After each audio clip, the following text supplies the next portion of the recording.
Tuesday. It's here. It means Grant Bilse, West Coast Sports Show, is going to join us. We'll do that just after 8 a.m. Let you know what's new on New Release Tuesday. Talk about some weird stuff that you found. Like in my house? Just in general. Mm-hmm. Doesn't have to be in your house, but we'll get to all that. Not in a body part, not in an orifice, just in general. Just could be anywhere, Gene. Bad news, happy music, obviously, later on, and all sorts of other stuff as well. Got a text early this morning from Doc. Just ran across this. The last picture that Shorty sent me, he really loved the new hat. This is from when Doc and the wife went down there to Florida to surprise our buddy Shorty, who passed away just a few weeks ago after a stroke. And they had a celebration of life for him on Sunday that I went to, and there was a ton of people there. And, yeah, a lot of emotions all up in the feels. Thanks for sending the photo, Doc. Thank you, Doc. Appreciate that. Gloomy, I guess, is a good way to describe it. It almost looks like it's just about to pour. Yeah, but I don't think so. All day. Doesn't seem like there's any rain in the forecast. None. Zero from what I checked this morning. So it's just going to kind of be overcast and kind of gloomy. And warm. Up near 85 today. Same thing tomorrow. Cooling off on Thursday. We're looking at more showers and thunderstorms Wednesday and Thursday, and then maybe some sunshine on Friday. So might have to wait till Friday to mow the lawn. Certainly got plenty of rain yesterday. Might need some advice from people. On what? Okay, so I found. Here we go. No, it's not that weird, but it is kind of it's new to me. In all my days, I've never found. We had a couple years ago, we had this weed that showed up in our garden, right? Okay. And we just left it to see what it happened. You know, we're like, we didn't plant that. We'll see what happens, right? Okay. And it turned into be a milkweed. All right. It's a swamp milkweed. Gotcha. Which is the natural habitat for monarch butterflies. Yeah. Made its way up from the river where you live near, right? Yes. Okay. Yes. There's a bunch of it in our alley, but that's a different kind of milkweed than the one we have. I don't know, whatever. So now you got the milkweed. It's fully grown, and I saw you posted pictures yesterday that you've got a monarch butterfly like worm or cocoon or whatever. I have 3 baby monarch caterpillar people. And they're living on the milkweed. They're living on this milkweed. Okay. And I think that they're ready to go into their cocoons, which I understand from doing the chrysalis on the internet that they leave then the milkweed and they can travel like, I don't know, 10 to 50 feet and looking for another place. So last night I ordered this netting thing that you put over the top of it to keep them away, so wasps keep other don't things get away from them. Yeah, birds and stuff until they hatch in them. So anyway, this thing's coming on Thursday. I got to put it over the top. Hopefully they don't depart my property before this thing gets here. But it's like some sort of like netting thing that you put over the top of the plant, and then they can do their chrysalises in there, and then when they're butterflies, then you feed them a couple orange slices or something and some strawberries, and then you unzip them and let them go. But has anybody ever successfully done this? I don't know. I have nature going on in my yard. I feel compelled to try to save these guys to get them to the butterfly stage where they can go off and do their thing. Live happily ever after. So if anyone listening...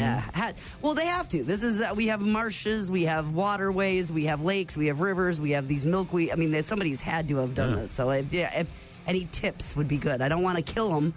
I'd like to get them to adulthood if I can possibly manage that. If anyone listening has experienced milkweed, growing monarchs, and monarch butterflies, and has ordered a netting off the internet, yes, right, sounds good, and has some advice for Gene, 4.6 stars. I read some things. To text in, watch some videos, shoot us an email. Saw the cycle of life, from the egg to the larvae to the.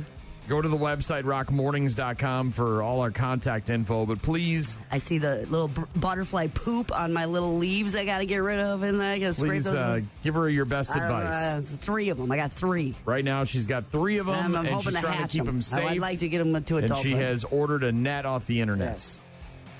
My daughter. What are you going to do between now and Thursday? I pray that the caterpillars don't go away. What about like a sheet or something? Can you put a sheet over it? No, I don't think that. Bring up a sheet? They look...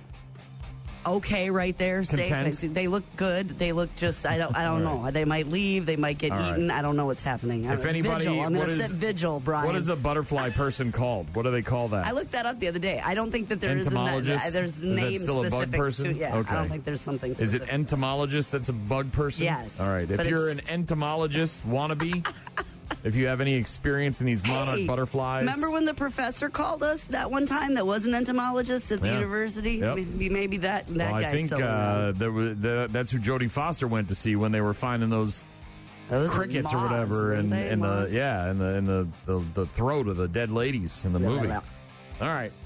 Lots of other stuff to get to this morning, so don't go anywhere. It's Rock Mornings with Brian and Gene. Rock Mornings with Brian and Gene on your rock station. When you see this SUV flip and roll and come to a crashing halt, and there's live power lines down all around the vehicle, and you can't believe anybody lived, let alone the driver and a bunch of unrestrained children under the age of 6 in the back, including a 4-month-old who got tossed from the car, and you can see it on the video. A routine traffic stop in Arkansas turned into a 100-plus mile an hour high-speed chase. SUV rolling over in someone's front yard, tangled up against a downed light pole, live electric wires draped dangerously close to the wreckage. Oh, my gosh. The worst part was the 4 kids inside, all of them under the age of 6. Including a 4-month-old infant who was riding completely unrestrained and got tossed from the vehicle. And you can see it on the dash cam footage from the state trooper. The baby just flies out of the car. Unbelievable. And then moments later, you see the cop with the baby in his arms putting it on the hood of the cop car. It has no explanation. I mean, I don't... And the baby's okay? I mean, the baby survived? Minor injuries. The kids got taken to the hospital. Same with the driver, the guy, the felon that was on the run. And I don't believe in God. That's not my jam, but there's got to be something going on here, because I just don't know how you explain this car taking off from a routine traffic stop, because this guy's a felon, and he's got a gun in his possession, and he's got a bunch of drugs in his possession, and he's also a felon. And some babies in his possession. And he's got unrestrained children, 4 of them, and doesn't give a rat's ass about the lives of these kids. Only wants to get away from the cops. And they tried to pit maneuver this guy twice. It didn't work. He veered off the road, goes through a bunch of people's yards, hits this light pole, ends up crashing, rolling over the SUV. The baby gets tossed out the side. The other kids are in there, and miraculously, unbelievably, these kids essentially walk away unscathed. They take him to the hospital. They treated him for... Look, I'm sure they had some bruises and some scrapes and maybe minor a broken bone or two. The guy survived, too. He lived as well. It's unbelievable. If you haven't seen the footage, it's absolutely crazy. I can post this on Rock Mornings. Police say they grabbed the baby from the road. Yeah.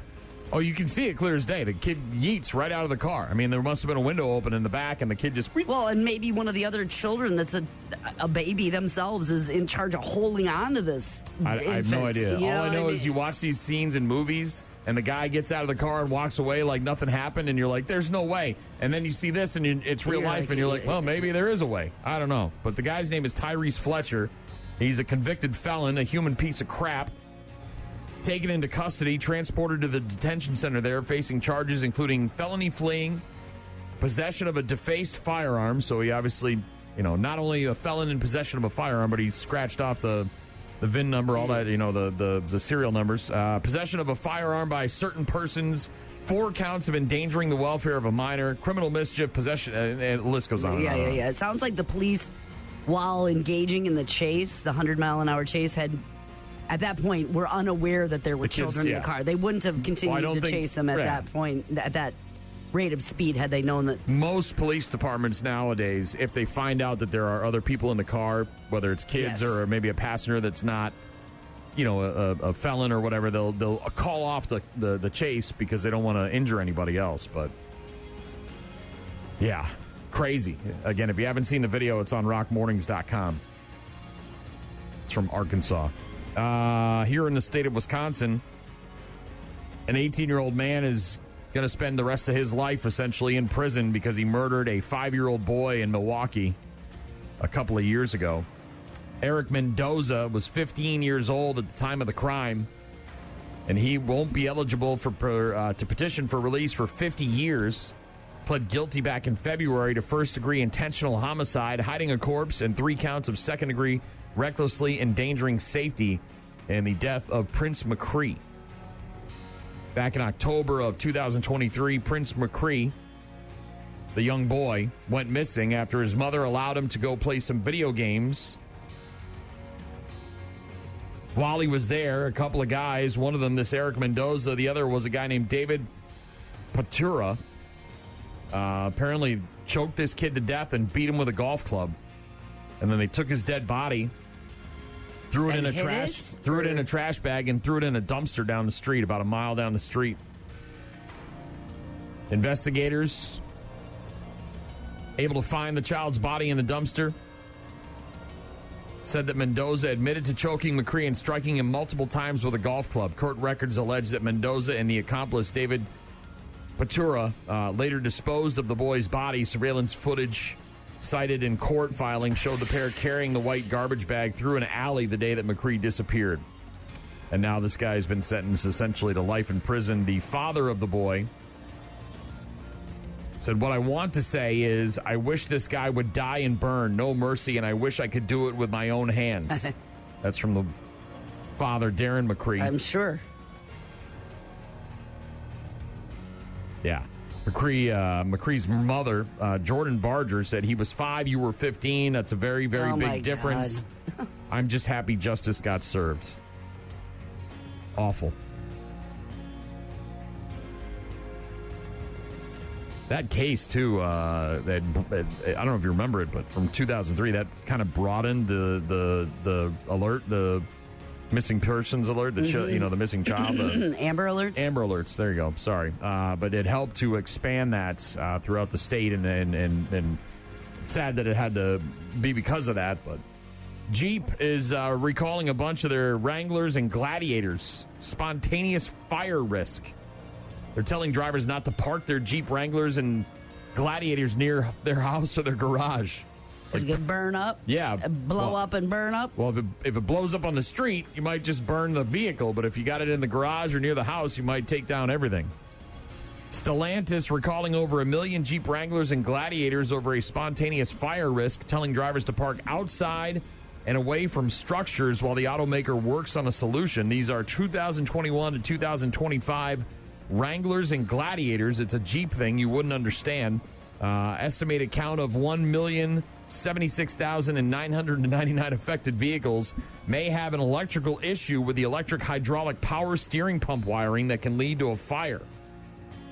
So obviously, if you've got a Jeep Wrangler or a Jeep Gladiator that was made between 2021 and 2025, you may want to Google that and make sure it's not part of this Jeep recall. Yeah, spontaneous fire.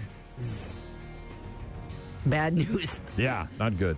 And I'm sure you haven't seen it, but I'm going to ask anyways. Sure, go ahead. There's a movie starring Eddie Murphy called The Distinguished Gentleman. Have you ever seen it? I don't think so. All right. It's kind of an unknown Eddie. Well, maybe not an unknown, but it's not one of his classics, right? It's not.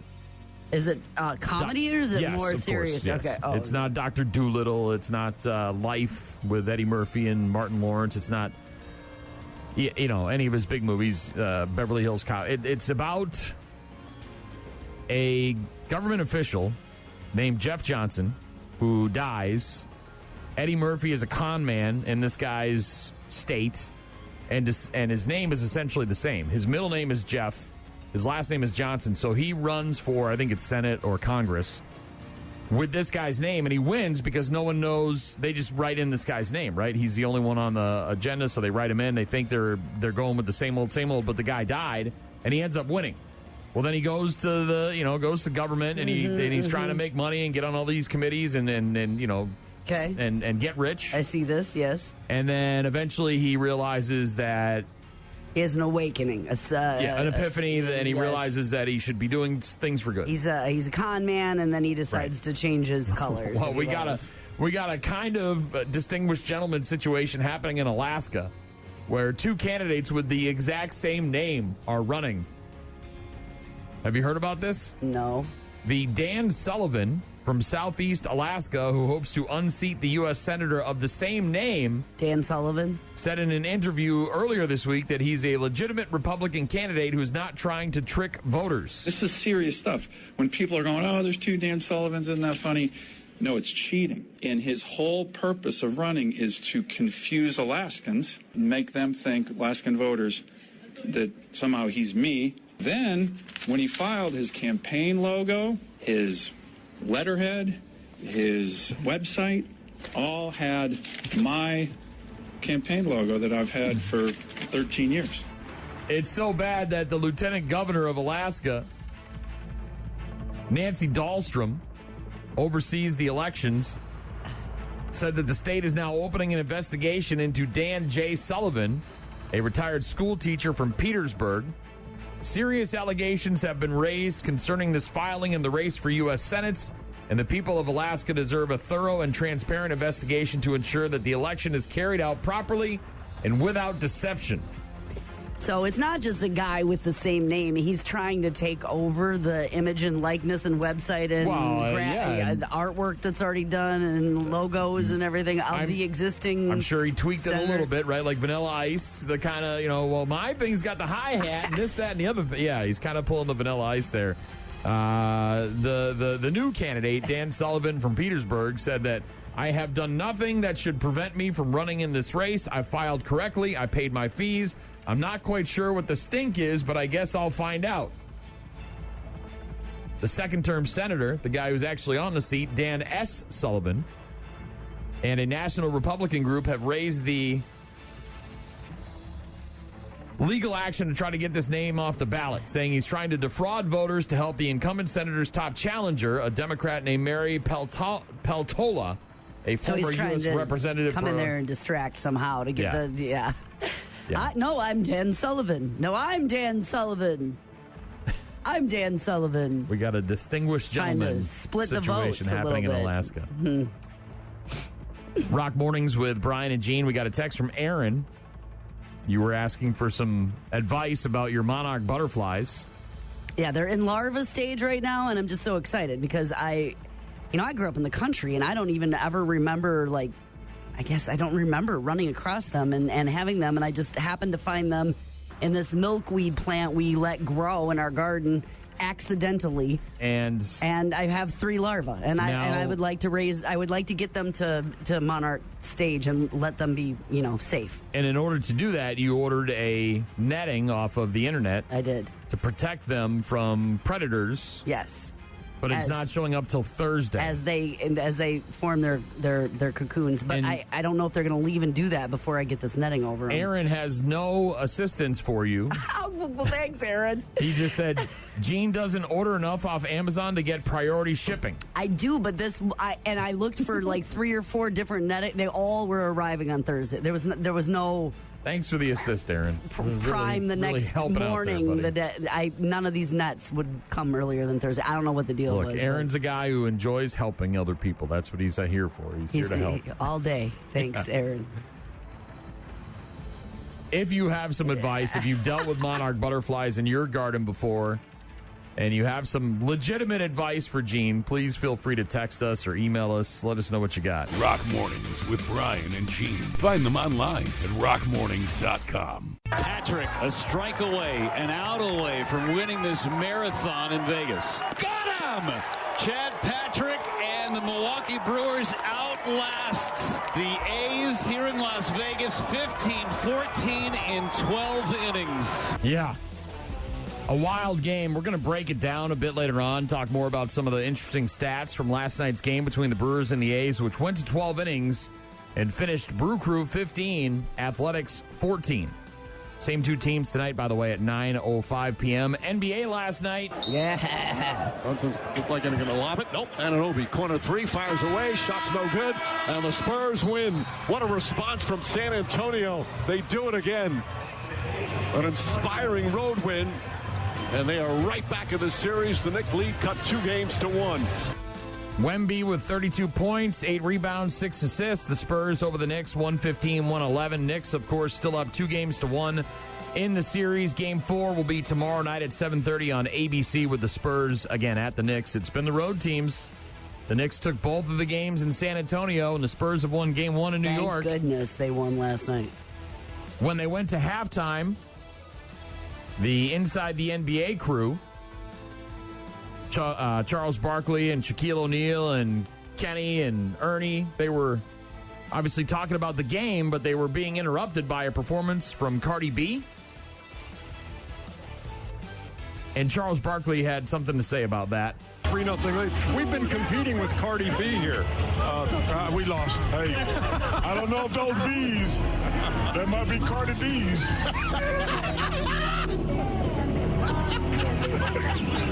I sure am, new love indeed. I'm pretty sure those are B's. I don't know who said that, but I know it wasn't Chuck, you little dick. You can't get to me, Kath. I told you to. He got the wrong initials. Just having a blast laughing at the size of Cardi B's boobs, which were out and loving it, Jerry. Look, she was performing. She had on a very tight outfit. He says anything because she's known to be Barkley. very voluptuous, and Charles Barkley said, I don't think those are Cardi B's. Those are Cardi D's. And everybody had a good laugh. Well, thankfully, the Spurs win last night, so we can, they're going to push this to 7 games. You think, yeah. The NBA will not allow this to be a sweep. Do you know how much money they're making? How popular this is with New York? I mean, the biggest media market in the world. And yeah, they want to win the series, but you got to drag them to 7 games. You got to make sure you make that nut. You can't win this. You can't have it end in 4 games. There's no way. I was starting to think it might. No, the NBA will never let that happen. I could see 6, but more likely 7. Oh, hummingbird. Meanwhile, Game 4 of the Stanley Cup Finals tonight at 7 o'clock on ABC with the Hurricanes at Las Vegas. That's a terrible idea. No, it's not a terrible idea, Charles. As they say in hockey, let's do that hockey. Golden Knights, by the way, are up 2-1 on the Hurricanes in that series. And Game 4 is tonight at 7 o'clock on ABC. Texas Tech quarterback Brendan Sorsby granted a temporary injunction against the NCAA that will allow him to play for the Red Raiders this season, even after he was declared ineligible for wagering on college sports. This is going to be a massive, massive thing, because now you've got organizations like the Big Ten saying we're not going to play any sports against Texas Tech.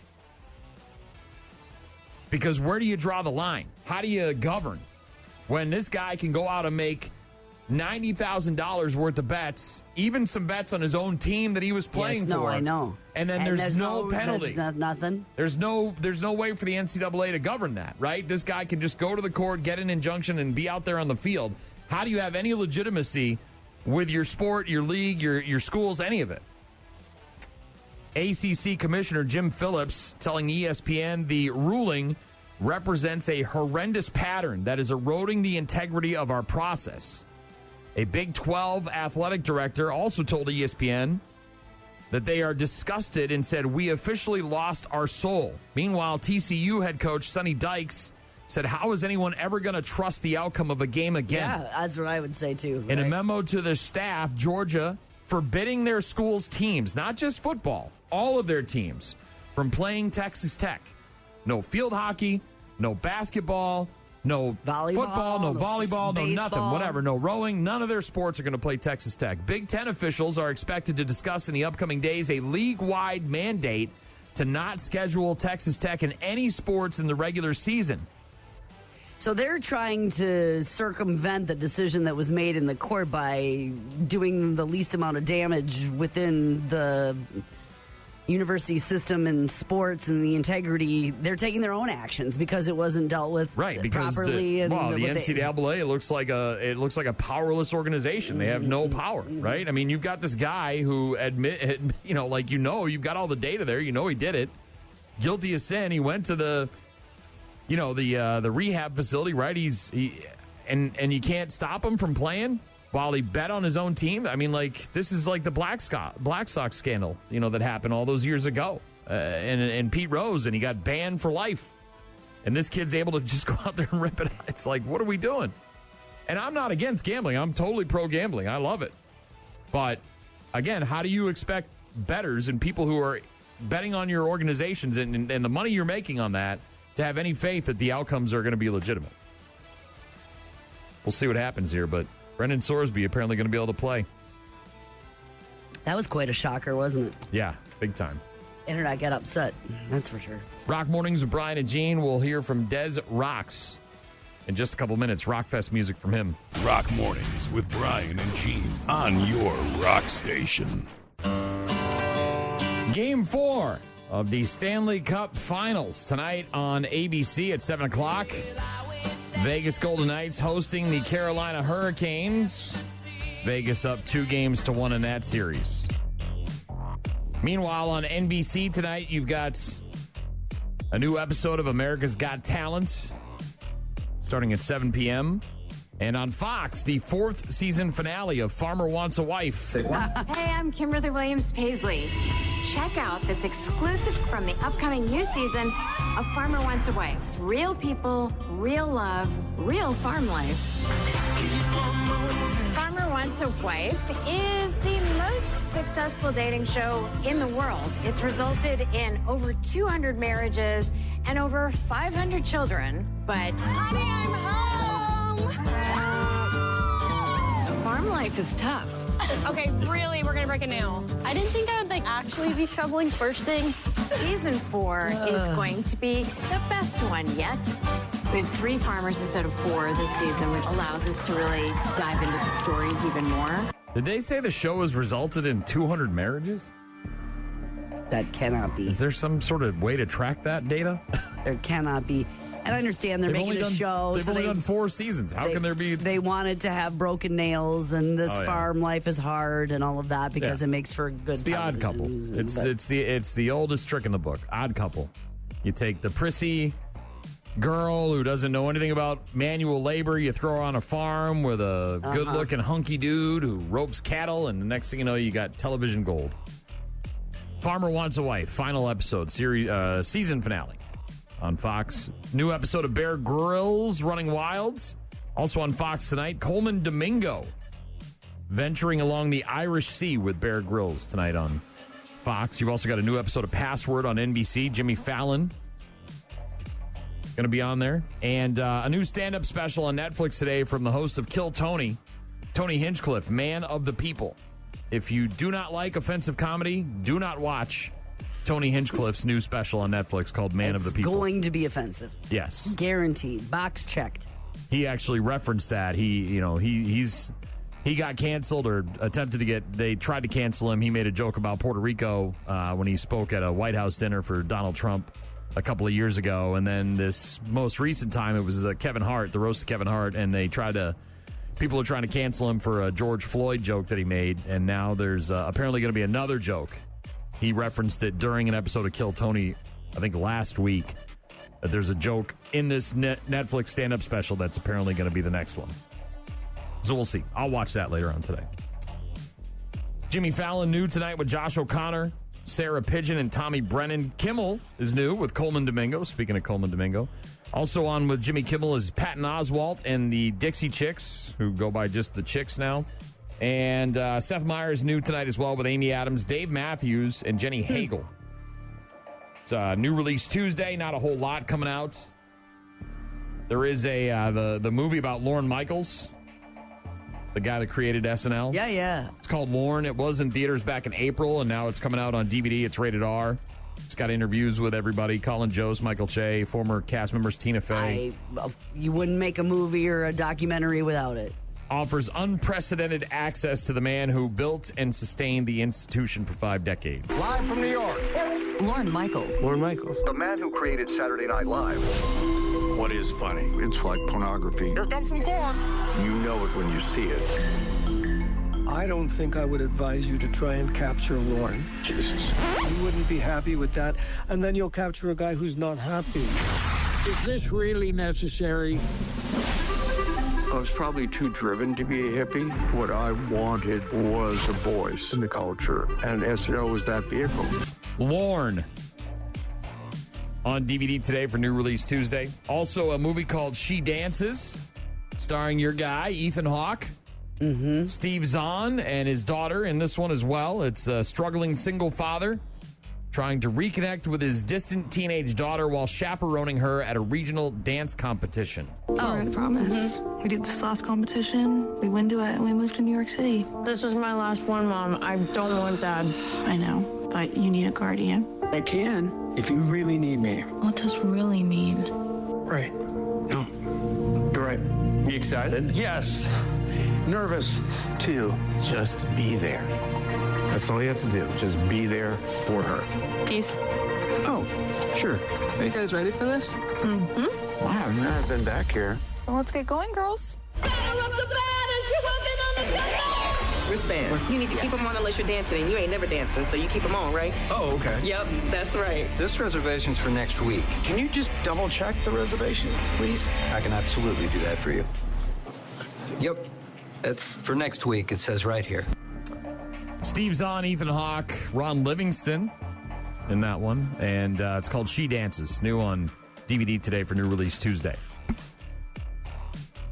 If you like those emotional movies. Yeah, well, I can relate. Dancing and distant teen and daughters. You mean every teen in the world? Yep. Since the history Have of... you seen the Marty Life is Short documentary about Martin Short? Lawrence or Martin Short? Martin No. Short. I haven't watched it yet either on Netflix. He doesn't do it for me. I can appreciate who he is. I don't dislike him. I just don't care. Nothing he does amuses me. I'm going to watch it just because of his long, the Canadian sketch comedy from way back, SCTV and all of those old clips and people that he knew. I mean, he was legendary with all of the legendary people. So I would imagine there's a lot of footage of people. Yeah, the Ed Grimley, I just don't, nothing about him. Steve Martin, Tom Hanks, Steven Spielberg, Catherine O'Hara, Eugene Levy, just a few of the people that are in the docuseries. I haven't watched that yet. All right. Also, if you didn't see it yesterday, there is a live-action Scooby-Doo series coming to Netflix, and they released a teaser trailer. So it's an actual dog, a live, living dog, and live human beings, based obviously on the Scooby-Doo cartoon and eventually movies. And now there's a live-action Scooby-Doo, and people don't think it looks anything like Scooby-Doo. Look, it's just a puppy.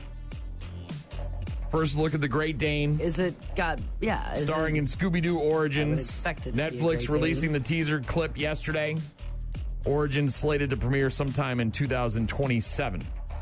A prequel series. How did they become the Scooby-Doo gang and the Mystery Machine and all that stuff? Fred and... You bringing it to a new Shaggy generation, maybe? I don't know. That's one of those series that goes on and on and on and on and on. Yeah. Look, the Scooby in the live action clip there is cute, but a lot of people on the internet are saying it doesn't look enough like Scooby-Doo. So maybe they'll work on that. Or he'll grow into the role. Mm-hmm. Ruh-roh, Reggie. How are they going to get the dog to talk? Is he going to talk? I'm sure he will. Or is he only talking to Scoobs? Like in his head? To Shaggy. Which is kind of the way it is, isn't it?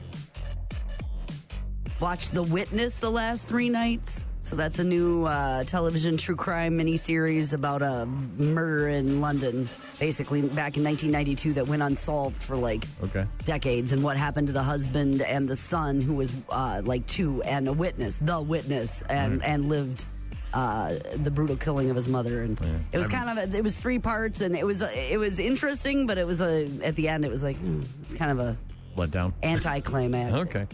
The Witness. 3 Doors Down in just a bit. Rock Mornings with Brian and Gene. Find them online at rockmornings.com. New stuff from them coming soon. Breaking Benjamin. Our good buddy Brian Medeiros, who was the drummer for Otherwise for a while, and travels the world and takes breathtaking photography, is now the drummer for Breaking Benjamin. He was in Red for a little while as well. And now he has become the drummer for Breaking Benjamin and is touring the world with them. And I know that he's got a sister, Brian Medeiros, the drummer for Breaking Benjamin. He's got a sister who's dealing with some real serious medical issues, and right now he's trying to help raise money to pay for some of her medical bills by selling his art on his website. So if you know who he is and you want to go on Facebook or go on social media, whatever account that is, Instagram or whatever, you can find his links and you can buy his photography. My wife and I are actually looking at buying a piece. He's got like those really cool, like, he does a lot of castles overseas and the cliffs in Ireland. I mean, like, just breathtaking photos, and puts them on the metal. You know what I mean? Like the metal that you hang on your wall. Yeah. As opposed to like a framed Art, picture. And the money's going to help his sister. Yeah. So Brian Medeiros, the drummer for Breaking Benjamin, good friend of ours. And if you can help him out, that would be great. Be really nice. Got a text from Cheryl who said, Gene, the Martin Short documentary is pretty good. Watched it a week or so ago. Is it on the streaming service? Is it on Disney? Netflix. Netflix? Okay. Also got a text from Cordell who said, hey, Gene, I don't have anything that will help you now, but I will let you know that monarch butterflies are attracted to milkweed. So if you just want to collect the seed pod from that plant, and if you have a spot in your yard that you don't mind it growing, you can spread the seeds in the area, and then by next year you should have more. Yep. So planting seeds will turn into plants. Well, there'll be more milkweed. I understand what he's saying, but I assume it will do that on its own, since it's kind of a weed and it's native and it got there on its own. Yeah. It started on its own. We didn't put it there, and I'm super glad it's growing in my garden. Yeah, and now you've got the caterpillars. I do. And you're hoping to help them get towards the next stage, which is chrysalis, and then eventually they turn into a monarch butterfly. So you order these nets. Is there any sort of in-between that you can do between now and the nets showing up on Thursday? Have you looked that up? What about a homemade net? Can you just go buy some netting at Menards or something? I'm sure that I could. I'm just hoping that it's some sort of that my ventilated enclosure gets here quick enough. Like I told you, everything is happening within days now that they're this big, these adult larva caterpillars that I have. So I've got the milkweed, and if I can get this ventilated enclosure over them, only about 5%, by the way, of monarchs survive in the wild. So protecting the larvae before they to reach the adult maturity is very important. So I'm trying to. I got the food source, and I've got the bugs. I've got the larvae. I just need to. I need to keep them so they can get to the adulthood and be free. I'm trying to do what I can here. Did you see the baby coyote in Arizona? No, I didn't. Oof. Well, did it get abandoned or something? They're very cute, obviously. Oh, yeah. I certainly wouldn't recommend going and trying to pet one if you see it. But there's a baby coyote in Arizona that was found covered in hundreds of cactus spines all over its face and body, head to tail. And some wildlife rescuers were able to capture this baby coyote. It took them more than 2 hours to remove all the spines from the cactus. We have a coyote pup that is covered in cholla cactuses. These cactuses are super gnarly, and they have barbed spines, and they stick to your skin like crazy. So this guy definitely needs some help. When you pull, you can see that these spines are barbed, how it pulls the skin like that, and they don't come out smooth like just a normal thorn. That's what's so bad about these cholla cactuses is they have so much resistance before they actually come out. First roadblock down to his rehabilitation process, one step closer to being released back into the wild. That's a sedation, isn't it, to pull those all out? They think that the pup is somewhere between 4 and 6 weeks old. It was found in Surprise, Arizona, covered head to tail, hundreds of the painful cactus spines. In the first photo of the baby coyote, it looks like a full cactus is stuck to its head, like right from the head to the snout. And they got to twist them. It sounds like they got a little hook on them. And then they remove the actual plant, and there's all the leftover spines, and they've got to very carefully go through all those. Took more than 2 hours. Spines everywhere. We've seen it in the face and paw. This was head to tail. Spines were in the nose, the mouth, the tongue, the tail, the back. It was everywhere. Lightly sedated. Yeah, I'm sure. Procedure lasting more than 2 hours. If it continues to go well, the pup will spend the next couple of months in rehab before being released back into the wild, where hopefully next time he'll steer clear of any of those cactuses. That doesn't sound good. Yeesh. Yeesh is right.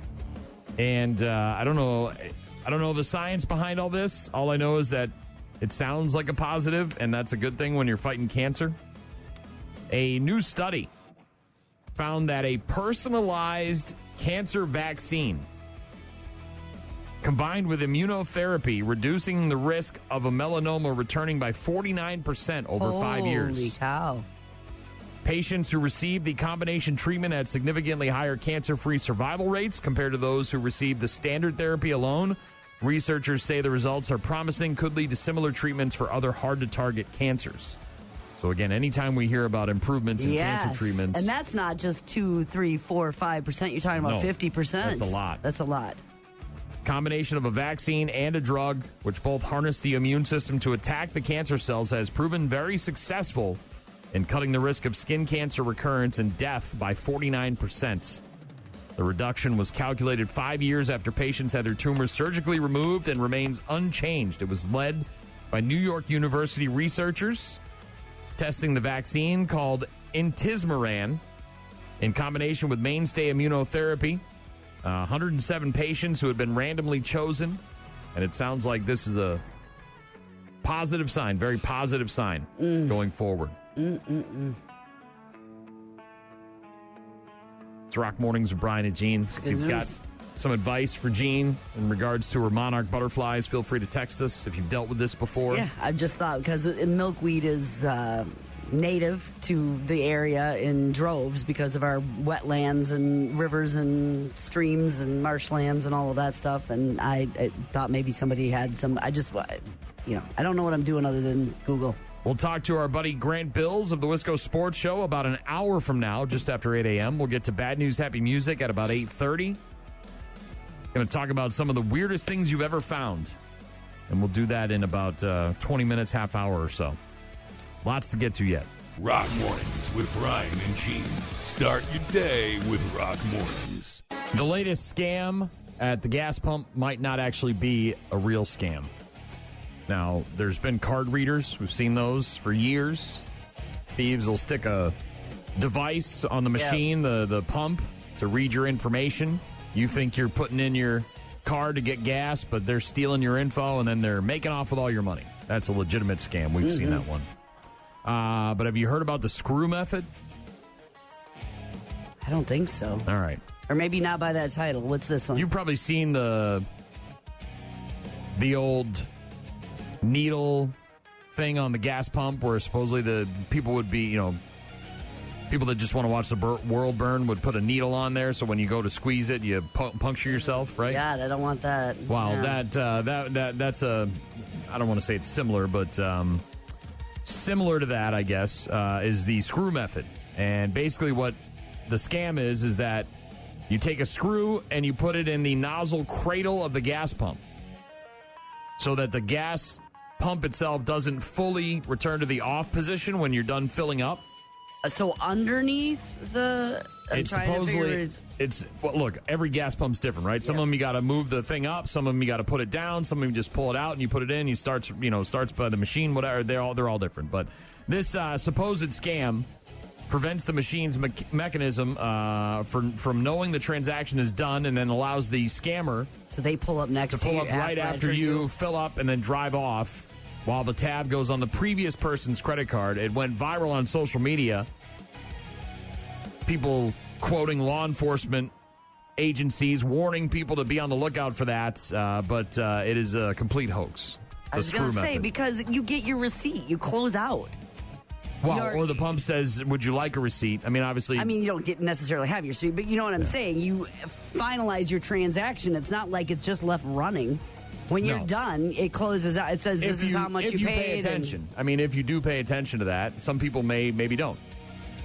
And again, there's different gas pumps in different places. Quick Trips are all kind of the same. But obviously, if you go to a different type of gas station, you have a different mechanism. But yeah, they're saying that the viral screw method scam at gas stations is totally fake. However, law enforcement agencies are reminding people to be vigilant when they do pump gas, not to, just pull up, pump the gas and leave. Maybe make sure that your transaction has actually finished. Criminals inserting the screws in the gas pump nozzle holders to keep the transactions open after the customer drives off, and that apparently is a viral hoax. They do say to get a receipt, print a receipt or request a digital receipt immediately to verify the exact amount you were charged. Don't walk away until the digital display returns to zero, like this has been done and this is concluded, and you put the nozzle back. Make sure it's in the off position, and then the skimmers is more of a concern, like you were mentioning. Yeah. That's most common where you're going to see that potentially over this. Yeah. Snopes, looking into it, Snopes.com. They debunk a lot of these things. Some news outlets reporting about the warning referencing a Facebook post from May 8th from the Queen Anne's County Office of the Sheriff, located in Maryland. Initially said criminals were carrying out the scam. The office later updated the post to acknowledge its unfounded nature. And a spokesperson from that sheriff's office told Snopes they had not received any credible reports of the scam. The screw method, apparently not a real thing. So if you fell for it, or if you think it's real and you saw it on social media, then probably not a real thing, but it doesn't mean you shouldn't be vigilant when you're pumping gas. That is interesting. Yeah, always clear out, make sure it gets back to zero, get your receipt if that's something that's concerning you. Go inside, pay with cash, put $20 on pump 5, and once the $20 is in there, it's over in Dunsky, right? Reminds me, I got to get gas today. It's on the agenda, Gene. You're still looking for help with your monarch butterflies? Just something if anybody has any. It's no big deal. I'll do what I was planning to do from my Google search last night. But I just thought maybe somebody's had some experience with that and could share their wisdom. But no, I'll find it on the internet. I'm gonna try the molasses trick with my hanging baskets. I told you about this? Yeah, well, an old farmer guy told you, so yeah, you do that. So the guy who does the baskets for the city of Rushford, old guy that lives up there, we've gone to he's got a couple of big greenhouses in his backyard.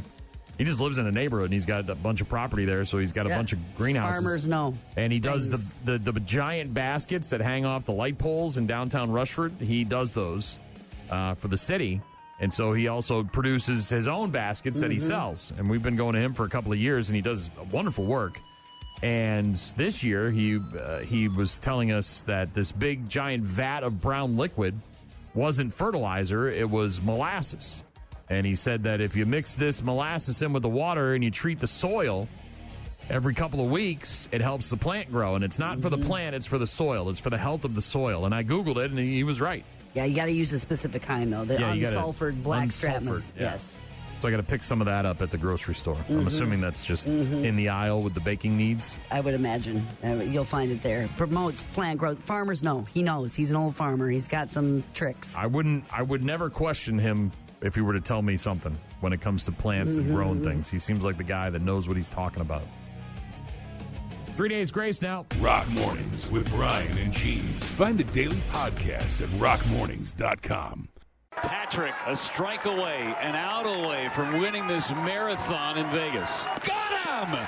Chad Patrick and the Milwaukee Brewers outlast the A's here in Las Vegas, 15-14 in 12 innings. Man, that's a game to be at, isn't it? You're getting your money's worth.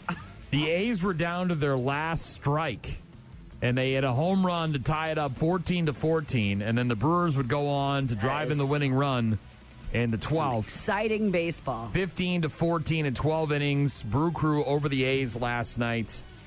The series opener there. Same two teams tonight at 9:05 p.m. Brewers in Vegas taking on the Oakland Athletics. The 29 combined runs scored in last night's game, smashing the previous MLB season high of 25, which was set by the Giants. And a 19-6 win over the Rockies back on May 31st. A lot of home runs as well. Two clubs combining for 11 homers. The A's launching 7 despite the loss. Brew Crew, 15 runs on 18 hits. What a game. What a game. Both teams using 7 pitchers in 12 innings. Yeah. Wild affair, and the Brewers ended up on top 15-14 last night. Meanwhile, in the NBA, Wemby, 32 points, 8 rebounds, 6 assists. Attaboy. And the Knicks got the 115-111 win. Knicks are still up 2-1 in that series. Game 4 between the Spurs and the Knicks tomorrow night at 7:30 on ABC. President Trump was there, became the first sitting U.S. president to attend the NBA Finals. Trump arriving before tip-off, mingling with the Knicks owner, James Dolan, several members of his cabinet, and his granddaughter in the suite, which was located at the back of the arena's lower bowl, surrounded by protective glass. One of several additional security features that were enacted before his appearance, and got booed during the national anthem. They showed him on the big television. I heard it was there. mixed. There was also some cheering, right? Isn't that? It depends, I guess, on where you were sitting. But the video I saw, video I heard, they showed him on the screen during the national anthem, and there was certainly a lot of boos. And then they went back to the Knicks players, and then it turned to cheers. But no word on if he's going to attend again tomorrow night to Game 4. He had mentioned maybe he'll go to Game 4, but. Game 4 of the Stanley Cup Final tonight at 7 o'clock on ABC. Carolina at Vegas. Golden Knights up 2-1 in that series. Connor McDavid, the Edmonton Oilers, winning the Ted Lindsay Award as the NHL's most outstanding player, voted on by his peers. The league and the Players Association announced the honor on Sunday. It's fifth time for McDavid, tying Wayne Gretzky, the great one, for the most in league history.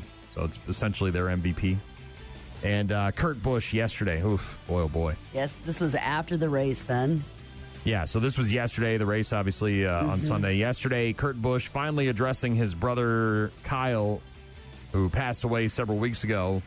This was the very first time that Kurt had posted something publicly, releasing a message on social media saying, "Thank you everyone for the well wishes, support, and love for my brother and our family. I reflect back on the days Kyle and I raced anything we could get our hands on. I will forever be grateful for the memories we made, the lessons you taught me, and the brotherhood we shared." You can obviously go to his social media accounts if you want to read more about that.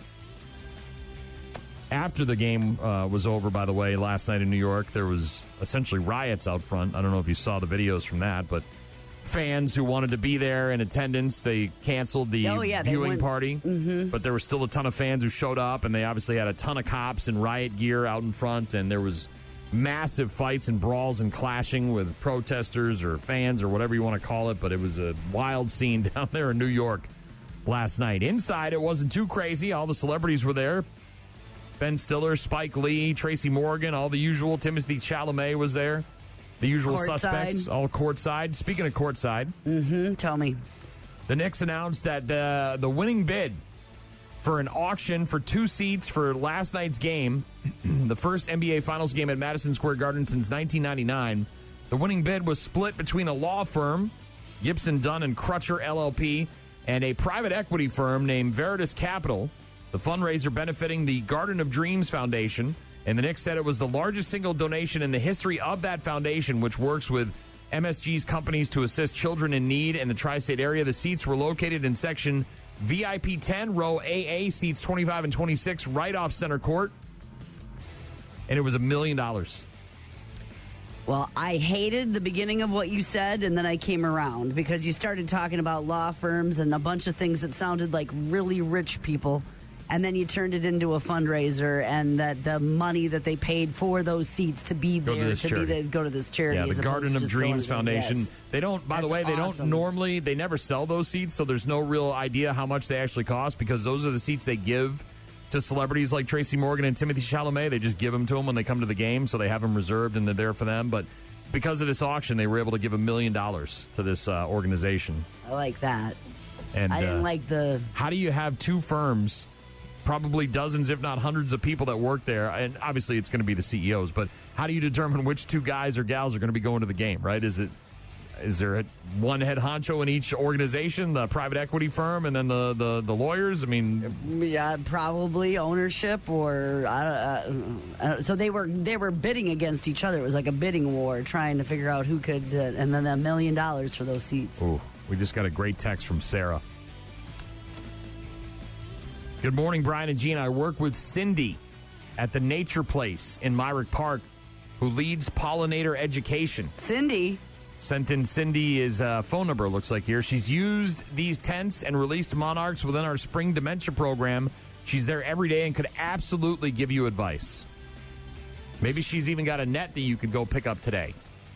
Wait until mine arrives on Thursday. I'm afraid, they're not going to make it in Maybe 2 more Cindy days. will even come over and help you. Well, she doesn't have to come over. I'm just saying, these people, they're into it. She knows what she's doing. We also got a text from Roxy who said, "Hey, Gene, I have a friend who's been raising monarchs for a few years. I reached out to her. Hopefully she'll contact you." Yes, thank She's you. had some beautiful butterflies, and then she includes a couple of photos. Look at these bad boys. That's what I'm talking about. All right. Last night I sent a text to the girls, and I'm like, "Hey, I got a netting, and it's not going to get here till Thursday for my babies." And they're like, "Oh, okay, Mom, are you all right?" And I'm like, your kids better start producing offspring, or you're going to be a mess. No, not yet. I don't want that. But I do want these caterpillars to make it. You take in any wayward soul. I mean, you really have this, you might be the most crazy mothering instinct person I've ever met. These caterpillars Your incessant need to take in orphans and injured bunnies. You don't know how kittens. excited I was when I saw them on the milkweed on Sunday night. I was so excited. If I see any kind of animals around my house that I don't want, they're out. Gone. Well, thank you for the number. Maybe Sydney and I can hook up. She sounds like an expert. I would like this. Well, yeah, she works at the Nature Center doing this for a living. Nature things. Yes. Send in your advice, rockmornings.com for all our contact info. Rock Mornings with Brian and Gene. Weekdays, 6 to 9. Bad news, happy music. About an hour from now, going to talk to Grant Bilse just after 8 a.m. of the Wisco Sports Show. Still taking your texts and emails about what Gene can do with her monarch butterflies. Thanks to Sarah, who texted in about Cindy at the Nature Place. I'm going to get in touch with Cindy, I hope. Thanks to Roxy, trying to get in touch with her friend that apparently has been doing monarchs for a long time. I didn't realize only 5% of the caterpillars make it to adulthood. I knew that they were. They need your help, amount Gene. of them has dramatically dropped over the years. Need your help. I have a couple. And like I was just shocked. I was shocked on Sunday when I saw them there. I was blown away. Speaking of bad news with happy music, coming up during that segment at about 8:35, hour from now, we've got a story about a woman who discovered something shocking. Something that was very interesting. Is this like she ate her twin in utero and she has like a bone mass of her dead baby sister? I mean, found something. Like found it? Like, boy, you went dark real fast. Is that the darkest thing you can think of? Well, no, it's just that would be unexpected. There's none more black. You mean like with a... Here's a perfect example. Metal detector, they found something? I know this is probably recency bias, but it was 15 years ago, maybe. So it wasn't that recent. It's rare that you come across something that makes you think about it for the rest of your life. Yes. Like a coincidence or... No, I vividly remember being a kid, maybe the age of 9 or 10 years old. And in the neighborhood where we lived, we had woods in the back and there were bike paths. And my friends and I would go out and ride our bikes. Sounds like you're awesome. One time we happened upon a fire pit, right? Some teenage kids had gone out into the woods and had a fire pit and a party, and there was a bunch of beer cans. They left adult magazines behind. And there was adult magazines, yes. I can see where that was headed. And it was one of the most glorious. Yes. The only problem was they were frozen because it was like kind of late in the season, right? It was around wintertime. It wasn't exactly winter, but so we had to bring them home, wait for them to thaw, and then wait for them to dry out before we could enjoy these nudie magazines. But when you're a kid, you're a boy, at least when I was growing up, this happened for you, right? Nudie magazines, Playboys and Hustlers was like finding the lost ark. It really was. And this is similar? This is somebody found something that was... So, like I said, during Bad News, Happy Music, we'll have a story that is about a woman who found something interesting, and it brought this to my attention, and I wanted to talk about it. The craziest and weirdest thing I think I've ever found, beyond, and it is porn-related, go figure. When we moved into our first home a bunch of years ago. Was this buried in a wall kind of thing, like a remodel? I think we bought it in 08, 09. So this is many years ago. You took down a wall and I'm in the basement. It was an unfinished basement. And there was like a closet sort of structure. over in one part of over where like the workbench was. There was a workbench and a bunch of tools, and there was a hanging pegboard, and then behind that there was like a closet with no doors. So there was a like a frame. Well, there was a pole, and you could hang stuff up, but then there was also a shelf.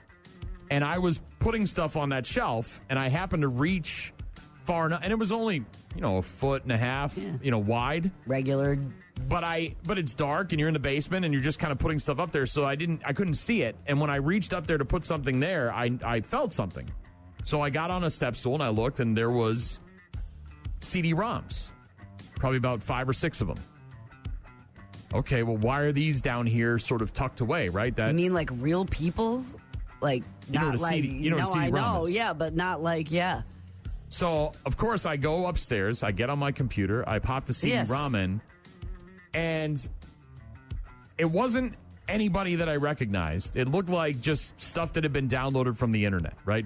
Pictures and videos. But all of it, 100% of all of this porn that was on these CD-ROMs was like women in high heels stepping on guys' testicles. All of it. Hundreds, if not thousands of images, videos, GIFs, and it was just red heels, blue heels, black heels, stilettos, small ones, big ones. Wedge. Throw a wedge in there. And all of it. There were some guys that were laying on the floor. There were some guys that were tied to a device. I can imagine that they were at the beach. They were in the back of seat of a car. There was no wax. There was no needles. There was no belts. Nothing. No, there was just heels. No rabbit's foot and balls. And it still stands out to me because it's a lot of content there. Yeah, that's a lot of content. How much do you need? You know what I mean? Like, it's kind of few varying videos, and that should be enough. To me, that was one of the weirdest things I've ever found that I can remember. Now, as a kid, I probably came across some stuff that was weird, but I don't remember finding anything supernatural. Remember that? Or skeletal remains, dead body in the wood. We never nothing. Yeah.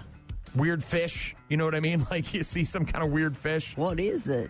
Or a message in a bottle that ended up being... nothing like that. No, even crazy remodel story where I've heard that. Where you take down a wall? Yes, and there's amazing things buried in there. My aunt and uncle remodeling their home in Nashua, New Hampshire. Did they find stuff worth money? Or what they found was a lot of old tins, because, food used to come in tins, as opposed to plastic or cardboard packaging, right? Back in the... Yeah. So they would find cracker tins, like saltine crackers and stuff like that. And they were, rusty and old, but they were able to polish them up a little bit, and they put them on display. And then they also found receipts for the Henry Ford Company.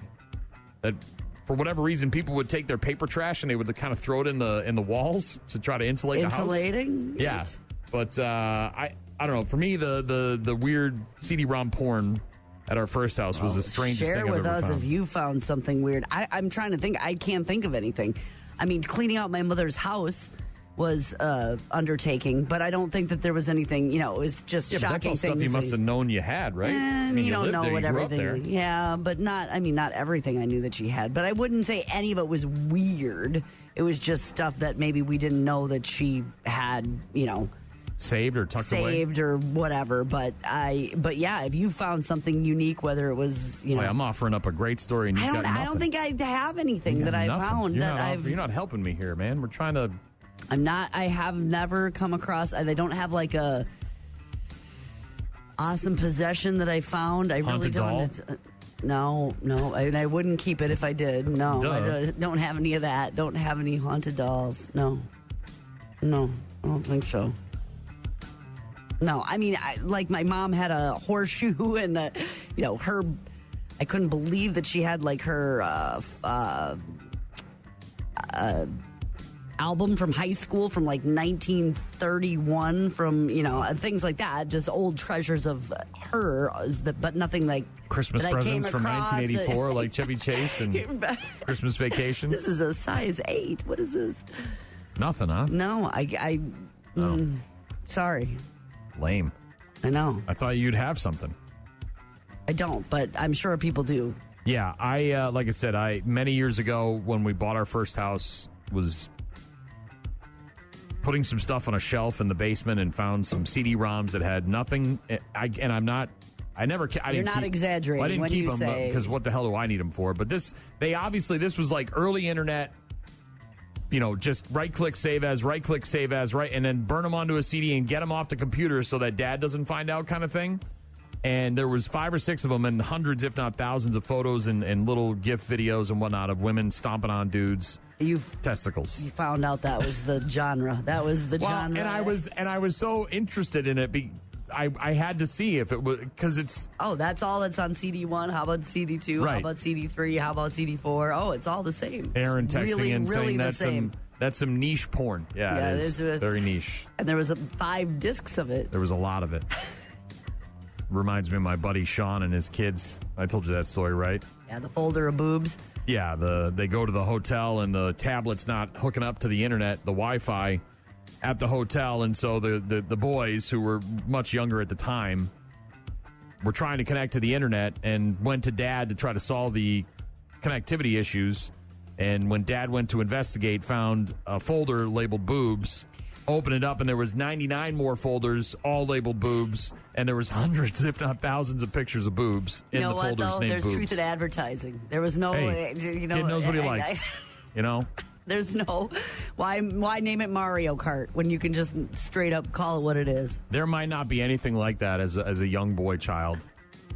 When you discover that for the first time, yeah. Anyways, we have a story about somebody who found something strange. Strangest, weirdest thing you've ever found in your life. If you want to share that with us, go to rockmornings.com. Jean's apparently never found anything interesting. Not like that. Not where it's so noteworthy that it's worth. I wouldn't even. It was just odd. I mean, it stands out because it's just not. You don't expect it. I'm sure you didn't. Nothing, huh? All right. Thank you, Aaron, for the text. Appreciate that. Again, we'll have a story about a woman who found something very interesting during Bad News with Happy Music, which is coming up in about 40 minutes. Remember when we thought Shaw was going to find a body in that one spot in his basement, and he never looked? Well, and then we encouraged him to, because it was like, dude, you don't know what's... And he's like, I never really did. And they didn't, but it was like a perfect spot for it. Well, it's like, imagine you're someone who purchases Shaw's house when he was a kid.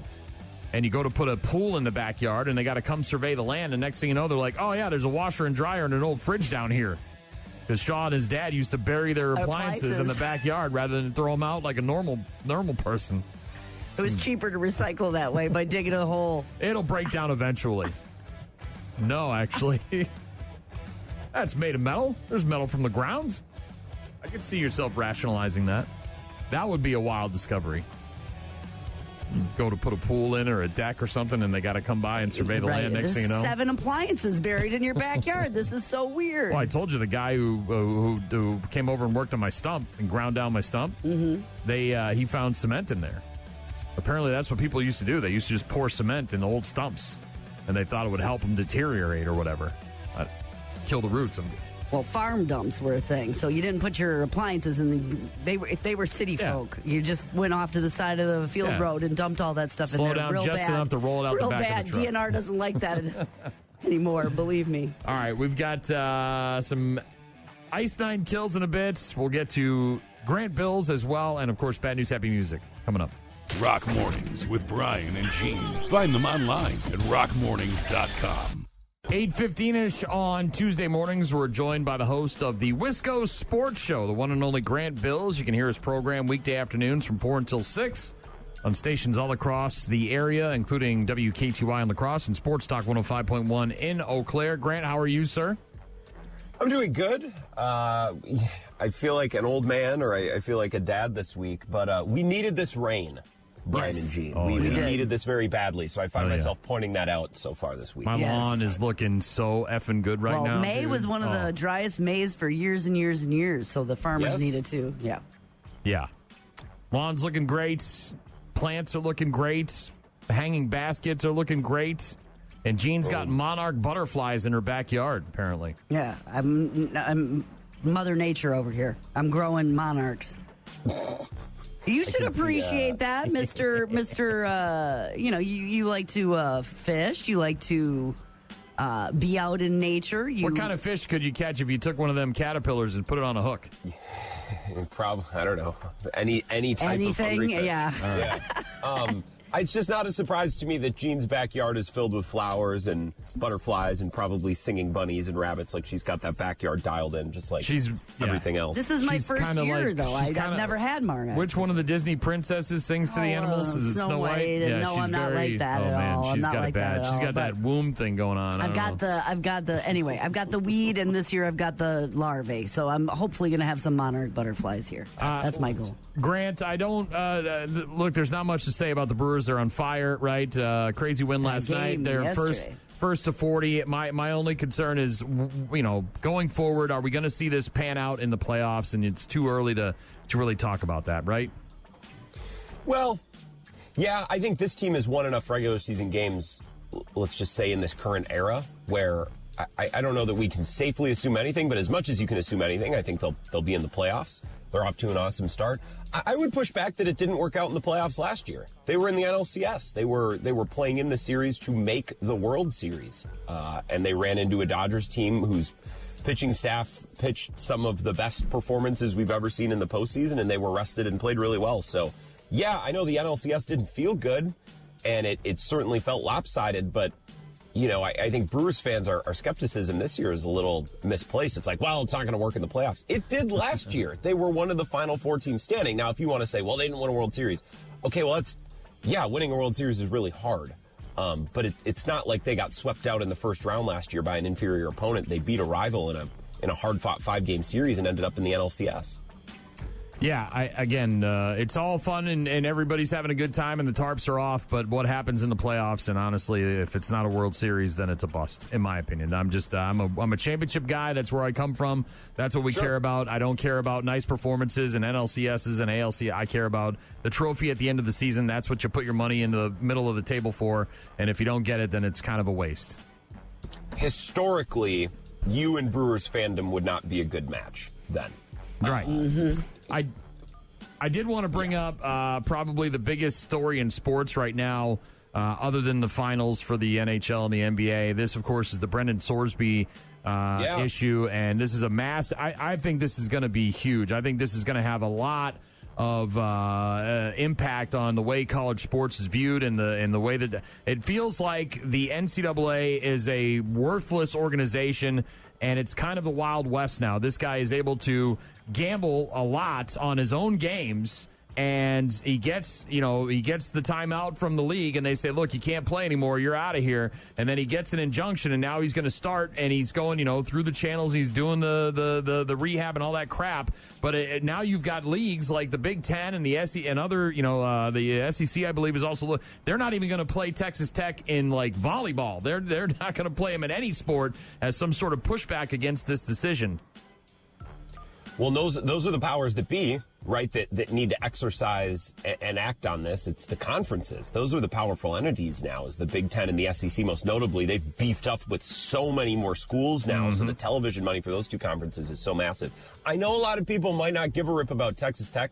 I think it's a huge story, too, because forever in my lifetime, and yours as well, Brian and Gene, anytime a player has been caught gambling on their sport, let alone on their own team, like borderline death penalty, hammered. Well, yeah, right? you look at Pete Rose, you look at the Black Sox. Yes. I mean, there's so many examples out there, obviously in different sports, but and I get it. We're in a different era. We're into the gambling. We're allowing these leagues to make money on these things. But again, you're talking about the Tim Donaghy thing, right? Where you have to have integrity when it comes to the outcome of the game, or what? It's like betting on wrestling, right? Which people do. I get it, but if it's predetermined, then how can you bet on something like that? Well, and that's why these leagues historically have always hammered anyone who's been involved with gambling, like full boat, full nonstop, crushed, out of the league, or a year at least. We've seen that recently in the NFL for guys who didn't even bet on their own team. You're still going away for a year. You'll be lucky to come back because you can't have the perception that anybody involved in these games, whether it's players, officials, or coaches, are on the take. So that's why these sports historically have hammered these guys. And this is different. And the injunction that was passed down by the Circuit Court of Appeals, or whatever it was, in Texas, basically one of the lines of logic that was used was, well, if this guy's suspended and the NCAA doesn't allow him to play, he's going to incur massive loss and damage and injury, meaning he won't be able to make money. And everyone's like, Yeah, that's actually the point, though. That's the point. It's called punishment for a reason. I feel like we're no longer allowed to punish people, right? These people are, and I'm sure there's a ton of money exchanging hands in the background here, and there's probably some nefarious stuff happening. I hate to, put that on the justice system, but let's be perfectly honest. When you're talking about, and $90,000 isn't that much money, but when you're talking about millions and millions of dollars in NILs and all this other stuff, it just feels dirty, right? And it feels like the NCAA, what are they going to do? Well, and I believe all 4 of the judges on this particular Circuit Court of Appeals are all tech grads. I think they're all tech people. Which again lends itself to the dirtiness of it all.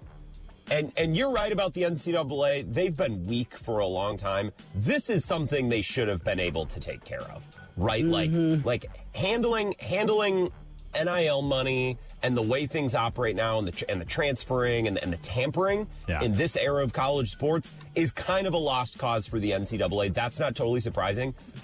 Being unable and powerless to prevent a player who's been caught gambling on his own team a lot from playing in games is kind of a new low for the NCAA. And I don't know if this is the new normal or if this is going to be a blip on the radar, but a really important landmark case in this area, kind of regardless. And as if the government doesn't have enough to deal with, you've got this Protect Our College Sports Act or whatever it is, and Nick Saban's testified. It really looks bad to me. I mean, I've never been much of a college sports fan. I enjoy watching March Madness. I'll check out the bowl games. It's interesting and all that stuff. But, man, oh, man, this has got some serious issues. They're going to have to reel this thing in. They're going to have to treat it like a regular, national sport now as opposed to a collegiate thing, right? They're going to have to put it in the box at the NFL and the Major League Baseball. They're kind of have to do that, right, Grant? Well, careful, because then the players will want a union, and we can't have that. I haven't followed the politics of it all. But I think eventually we're going to go back to having a transfer limit, because these players transfer every year. The money just keeps going up. It would be like changing jobs every year. It's like, well, naturally you're going to be able to hold one job against the next for more money. I know some welders who do that. Correct. I know, a lot of people operate that way. I love my company and my coworkers too much to operate that way. It just couldn't be me.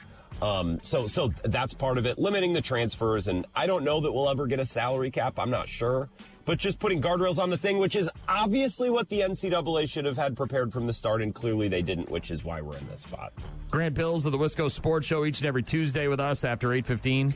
Well, I was just going to say, do you think the ruling is any reflection on just the prevalence of gambling, and specifically with young men, potentially a large percentage of the athletes that are playing college sport? They grew up with it. It's common practice. There's lots of addiction in that guys are not just gambling on their games. They're gambling on everything. Yeah, that's what I mean. These polymarket things where they're gambling on whether we're going to launch a nuke or not. It's insane to me. So do you think that has they're acknowledging that this generation or this particular subset of people it's prevalent?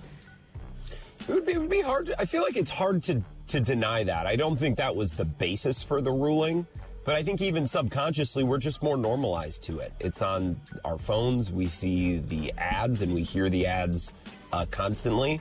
So I think whether or not it's explicitly stated in any ruling, I think that has to play at least some role in it. But I don't know, like Brian and Gene, I don't really care. Like, I hate hearing this argument. I always hear this argument from and Simpson, this probably drives you nuts too. The people who are in sports media, like Jay Bilse is one of these, like the moral high grounder, always getting emotional. Everything has to be a huge moral crisis. Everyone always points out, it's like, well, how can we hold gambling against these athletes when the leagues are making money hand over fist on the advertisements? And I'm like, yeah, that's true. I don't care.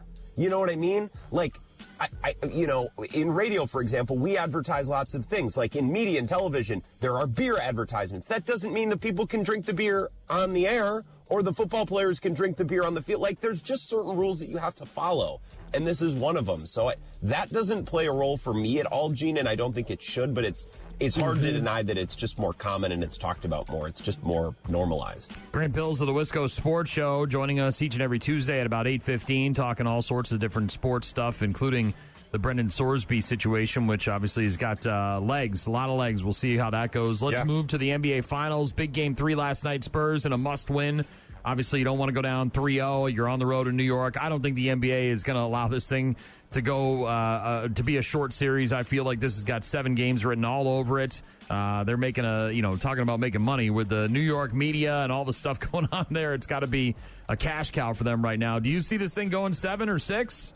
Well, last night certainly helps, right? Game 4 is going to be a massive one in New York. I'm not surprised that San Antonio got off to a good start and played well and battled to the end last night, because it's just really hard to fake desperation. The Spurs are desperate. The Knicks are not. And I know the Knicks can say we need to pretend like it's 0-0. You can operate that way, but it's impossible to really fully be that way because the other team is more desperate. Everyone picks apart the officiating after every game. I just, whatever. I know Wemby nailed Brunson in the back of the head and there was some pushing and shoving. Good. I thought we missed that in basketball. Like, that's all right. I don't have a problem with that. Let's not overdo the flagrants and the ejections. Let's just, guys can swing on each other a little bit. That doesn't bother me. My biggest takeaway, honestly, last night, just watching the pregame and all the pomp and circumstance, because it was the first game at the Garden, being a Spurs fan in this environment would be miserable. They could have been the Wichita Corn Cobs last night. It wouldn't have mattered. They were just a side character in the New York story, the Garden, and the celebs, and all of the interviews. Like, I was watching last night, and it was very entertaining, and I was excited to watch because the Garden is interesting, and it's a big venue. But all I could think watching last night is like, oh my God, if I was a Spurs fan, I'd be sick I'd want to throw up. That's how heavy this is on the Knicks. We cannot have the Knicks win. We can't have these celebrities be happy. We have to have misery in New York. We need these people rioting outside of the building. I don't want the rioting. I need them to collapse upon each other like a dying star, and for New York to cease to exist. I need it all to come to fruition for me, Grant. I can't have these people being happy and celebrating in the streets. It's an affront to humanity. Well, and it's funny. Last night I said this on my show. I think it's cool when the president goes to sporting events, whoever the president is. I think it's, at the Indy 500 or the Super Bowl or a big Sunday night football game. I think it's cool when the president does that. But if I was a Knicks fan, even if I was the biggest I'd vote for Donald Trump 3 times, I'd say, oh my God, like, why are we doing anything to mess this up? The Knicks had won how many games in a row? And I would just be worried now if the Spurs win again or again, people are going to start saying, oh, did Donald Trump curse the Knicks? Like, that kind of stuff has happened to the Knicks. That was Danhausen. He was the guy. That too. That whole Danhausen cursed the Cavs. I know. But, and that, actually worked out. And it worked. 14 games. They rattled off 14 grand. And you're like, is this thing real?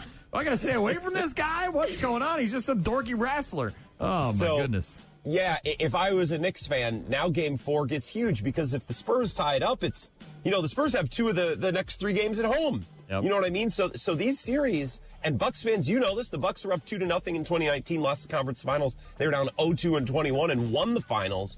So I know that a series can feel done and over when a team is up 2-0 or 2-1, but it can flip so quickly. And hopefully, for the sake of a series, that's what we got last night. Let's say Jalen Brunson pulls up with an ankle. You know what I mean? I mean, Jason Tatum went out in that New York and that Knicks series, and that was it for the Celtics that year. So it doesn't take much for a twisted ankle to really flip the outcome of a series, especially when it's to a star player. So we'll see, obviously, what happens. I think it's going 7. The NBA loves a 7-game series, especially in big markets like New York and San Antonio. Grant, always a pleasure. Thank you much. Have a great rest of your Tuesday.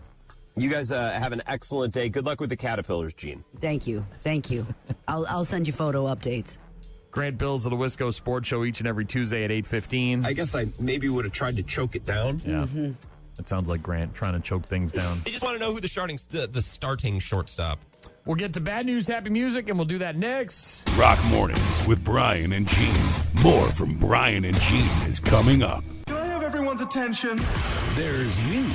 After 40 years, they still can't find Jimmy Hoffa. That's what I'm talking about. There's good news. My family is making a grant to eliminate their student loans. And then there's bad news. I have some bad news. All the crazy shit happening all over the world, including Florida. Florida man bites dog to establish dominance.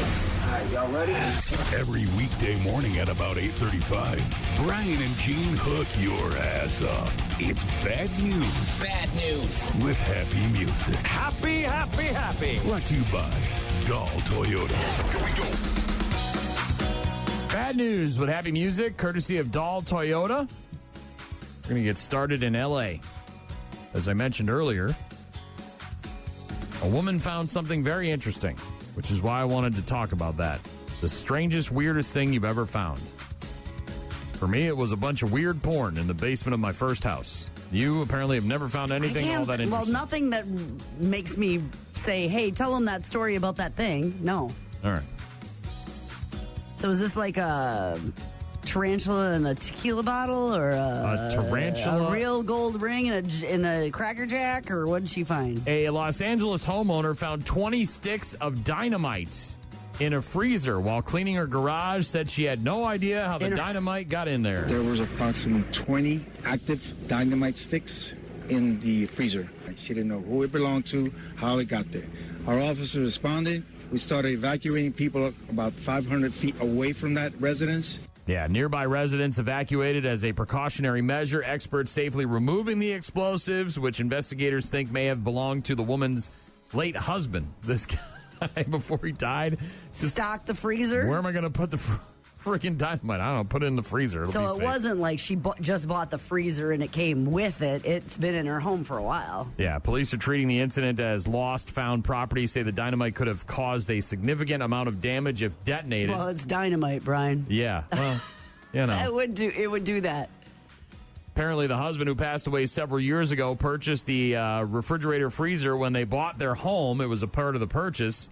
Police going door to door in the community, telling everybody to get out of their houses and to move away. The sticks weighed an estimated 10 to 15 pounds. Yeah. I'm not an expert, but whoever put it in there knew that it was going to be safe for what it's worth. If the dynamite had exploded, residents may have suffered hearing loss and structural damage to their property, along with car alarms going off and all sorts of other stuff. What could happen to her, though? Well, blowed up. She could have blowed up. And a smile that lights up the night, and it all belongs to Kid Dynamite. Mm-hmm. Husband apparently died in 2014. Purchasing dynamite in California is usually restricted to licensed professionals working in industries that may require its use. She's had it in her freezer for 12 years. Such as mining, building demolitions, and quarry operations. After the dynamite was removed from the house, it was then taken to a secure location. Yeah, and detonated and all that stuff and got rid of it. And boom goes the dynamite.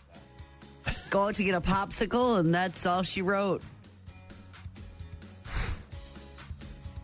Scary.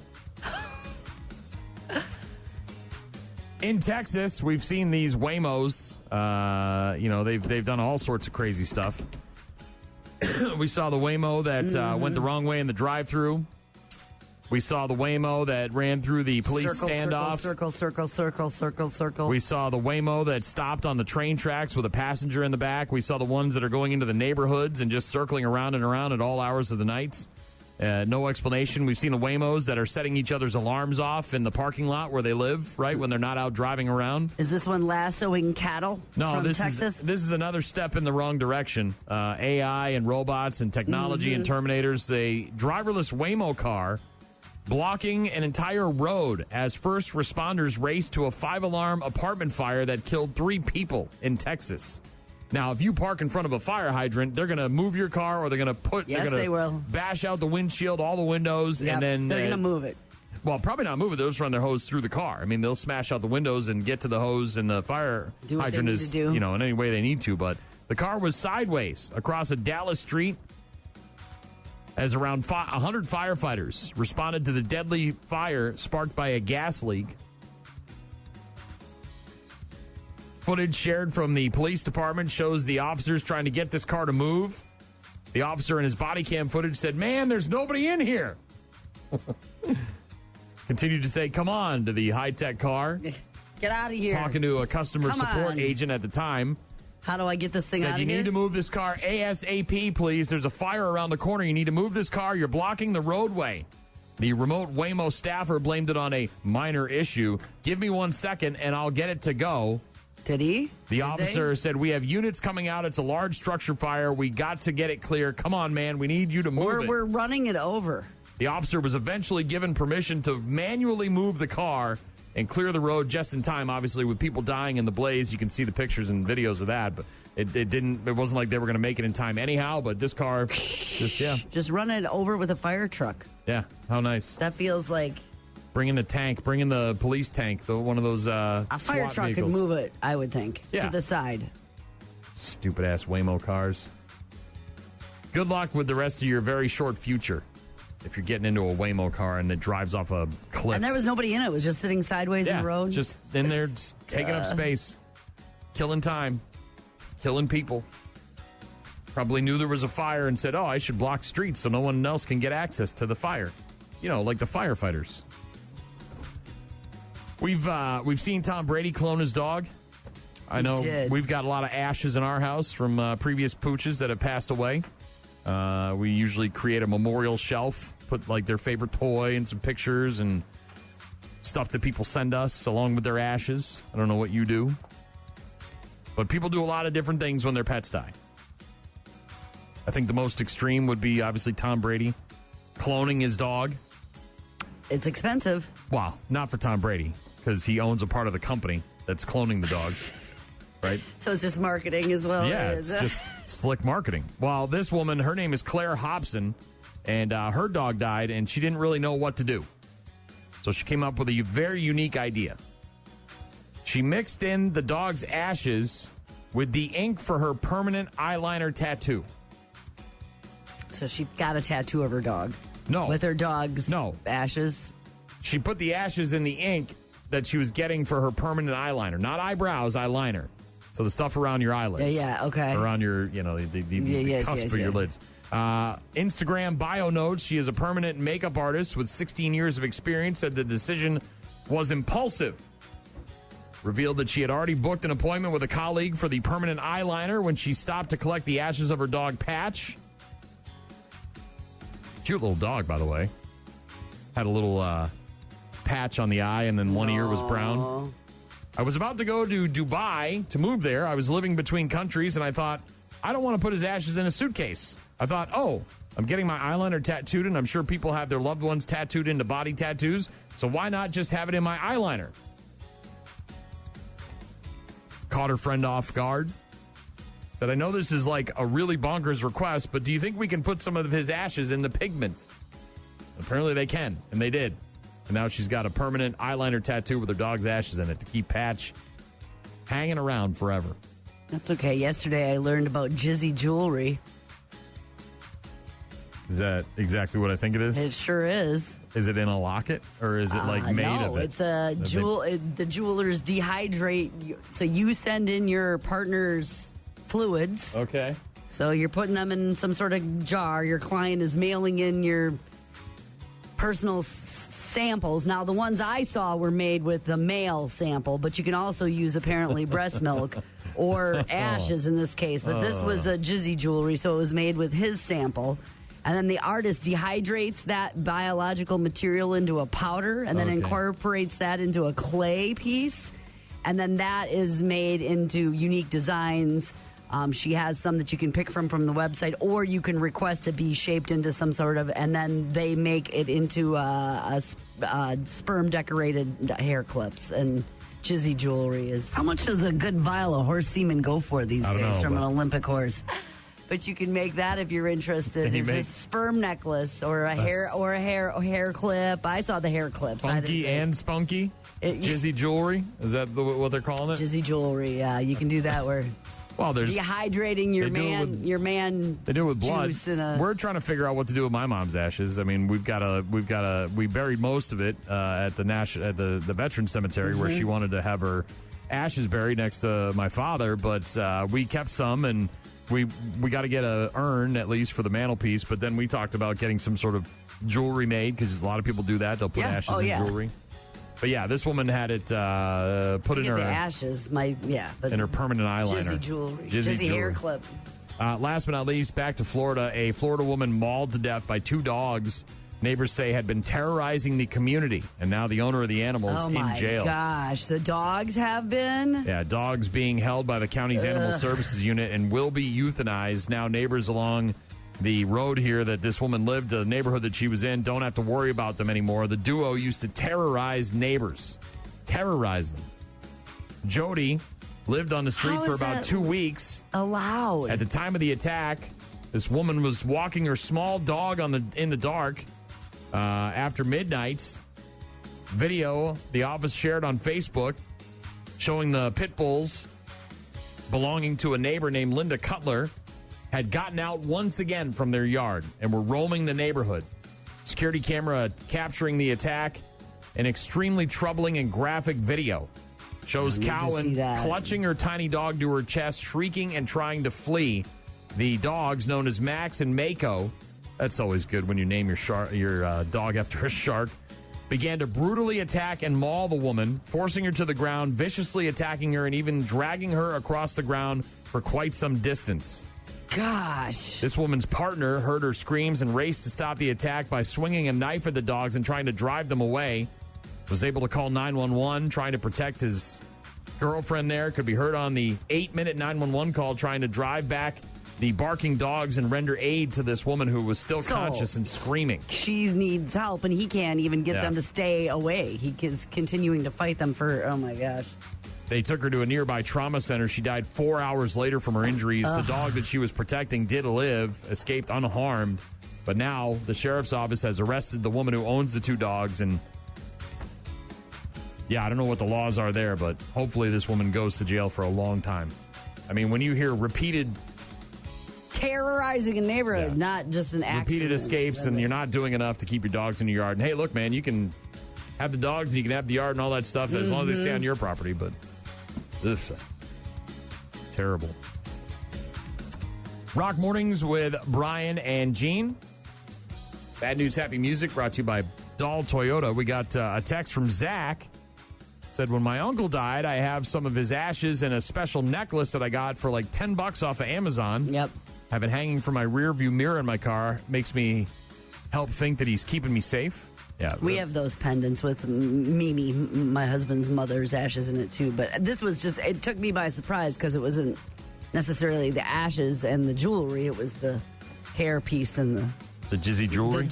The man juice dried into, like, I not dying to wear that. It's all I can think of is something about Mary. You know, it's like, is that do hair gel? Do I want to put that in my hair as a hair clip?